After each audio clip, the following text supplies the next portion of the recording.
अस्सलाम वालेकुम नाजरीन, मैं हूं अली रज़ा शराजी और आप देख रहे हैं मेरा यूट्यूब चैनल। आज मेरे साथ जो शख्सियत मौजूद है वो दुनिया और पूरे पाकिस्तान की मानी तरीन शख्सियत हैं और तिब के हवाले में उनका बहुत बड़ा नाम है। मेरे साथ मेरे गेस्ट हैं हकीम मलिक दाऊद, जिनका दवाखाना है हजवेरी टावर चुबुर्जी लाहौर में। आए इनसे पूछते हैं कि आजकल दुनिया में पाकिस्तान में ज़्यादातर स्टमक के प्रॉब्लम्स बहुत ज़्यादा पाए जाते हैं। अस्सलाम वालेकुम सर। वालेकुम अस्सलाम व रहमतुल्लाहि व बरकातहू। आजकल देखा जा रहा है कि लोग बहुत ज़्यादा पेशेंट हैं मैदे और जिगर के, और इस चीज़ों इसके बारे में थोड़ी सी रोशनी डालें। अर्ज़ ये है कि हमारे दौर में तो लोग घर से ही खाना खाते थे। आजकल फास्ट फूड का दौर है, जिसको देखो बर्गर और ये शवारमे और ये इस तरह की चीज़ें जो खाते हैं। जब इस तरह की चीज़ें बर्गर खाएंगे तो फिर बच्चे भी तो बर्गर ही बनेंगे ना। तो दूसरे नंबर के ऊपर बाजार में खाना उतनी देर तक बिकता नहीं जब उसके मसाले तेज ना हों, और जब आप मसाले तेज खाएंगे तो मैदे में आपके तजाबियत बनेगी, और जब तजाबियत बनेगी तो दीगर मामलात जो हैं, दीगर प्रॉब्लम्स जो हैं वो शुरू हो जाएंगी। फिर लोग जो बूफे खाते हैं वो कहते हैं हमने पैसे तो दिए ही हुए हैं। जैसे शादियों में लोग किसी चीज की ज्यादती करते हैं, जैसे पंजाबी के अंदर ला करना। तो जब हम ज्यादती किसी चीज की भी करेंगे तो वो हमें नुकसान देगी। आपने ये देखा होगा कि कभी कम खाने वाला बीमार नहीं होता, हमेशा ज्यादा खाने वाला ही बीमार होता है। डॉक्टरों के पास जब जाते हैं तो यार ब्याह तो मैं आया सा तो उत्थे बद परहेजी थोड़ी जी हो गई है। तो इस मामले में तो मैं ये कोट करूंगा कि नबी पाक सल्लल्लाहु अलैहि वसल्लम का ये इरशाद है कि जिंदगी के हर मामले में मियाना रवि इख्तियार करें।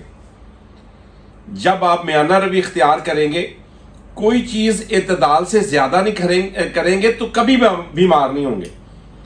जैसे मैदा है तो आप सल्लल्लाहु अलैहि वसल्लम ने फरमाया है कि मैदे को आप 3 हिस्सों में तकसीम करो।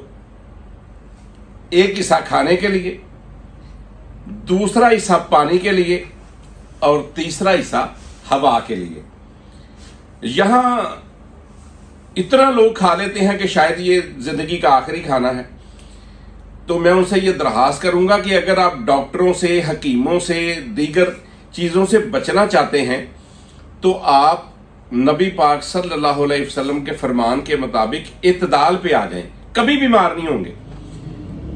जब आप ज्यादा खाएंगे, बाजार में पराठे खाएंगे, कुलचे खाएंगे, सकील ग़िज़ा दूसरी खाएंगे, तो आपको कॉन्स्टिपेशन, कब्ज का मर्ज हो जाएगा, तजाबियत का मर्ज हो जाएगा। और जब कब्ज होगा तो तिब में ये कहते हैं the constipation mother of 72 diseases. बल्कि मैं तो ये कहूंगा कि 72 नहीं बल्कि 90 बीमारियां जो हैं ये कब्ज इसकी मां है।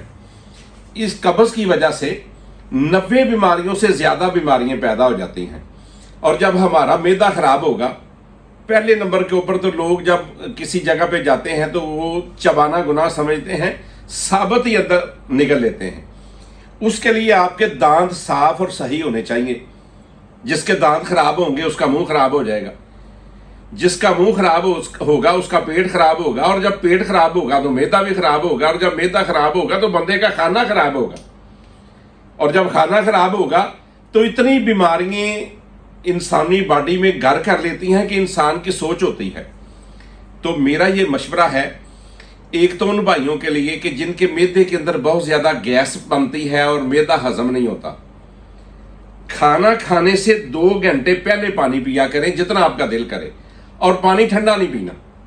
सर्दी है तो आप उसकी ठार खत्म कर लें, और अगर गर्मी है तो उसको ताज़ा पानी इस्तेमाल कर लें। 2 घंटे बाद आप खाना खाएं और दरमियान में आपने पानी नहीं पीना। अगर पानी खुदा ना खास्ता पुरकी आड़ फंस जाए तो फिर एक आध घूंट भर सकते हैं, वरना खाना खाने के 2 घंटे बाद फिर पानी पिए जितना दिल करे, जितनी तलब हो।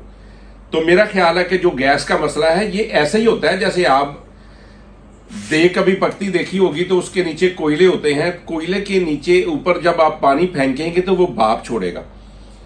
इसी तरह जब हम फौरन पानी पिएंगे तो मैदा गैसें छोड़ेगा, जब गैसें छोड़ेगा तो वो गैस दिमाग के जिस हिस्से की तरफ जाएगी या बॉडी के जिस हिस्से की तरफ जाएगी एक तकलीफ का तूफान खड़ा कर देगी। अगर वो गैस गुर्दों में जाएगी हवा भरेगी, दिमाग में जाएगी तो दिमाग चकराएगा और बंदे को समझ नहीं आएगी कि मैं क्या करूं। और दीगर अगर जिस्म के बॉडी में जाएगी तो दर्द रही व गंठिया पैदा करेगी। इसलिए आपने पानी 2 घंटे बाद ही पीना है, फौरी पहले और फौरी बाद में नहीं पीना, ना दरमियान में पीना है। सवाए इसके कि मैंने बोला है कि बुरकी बाज़ फंस जाती है तो फिर 1 आध घूंट सिर्फ भर सकते हैं। अगर इन मेरे मशवरों के ऊपर, तजावीज़ के ऊपर अमल करेंगे और नबी पाक सल्लल्लाहु अलैहि वसल्लम के फरमान के मुताबिक आप अमल करेंगे तो मेरा ये कवी यकीन है कि इंशाअल्लाह ताला अल्लाह के फजलो करम से आप एक तंदरुस्त और तवाना ज़िंदगी बसर करेंगे। ना ही मैदे का मसला होगा, और जब मैदे का मसला नहीं होगा तो दीगर बीमारियों से भी आप बचे रहेंगे। तो इंशाअल्लाह फिर किसी मुलाकात में दीगर आपको मशवरे दिए जाएंगे। इसके साथ ही मुझे दीजिए इजाज़त। अल्लाह। तो जी नाज़रीन, ये थे हकीम मलक दाऊद साहब, जिनका कहना है कि सीरत नबी सल्लल्लाहु अलैहि वसल्लम पर चलते हुए इंसान कभी ना बीमार होता है और ना वो परेशान होता है। अपना और अपने इर्द गिर्द के लोगों का बड़ा सारा ख्याल रखिएगा। इस बात के साथ हमें दीजिए इजाज़त। हमारा चैनल लाइक और सब्सक्राइब करें। Stay blessed. अल्लाह हाफिज़।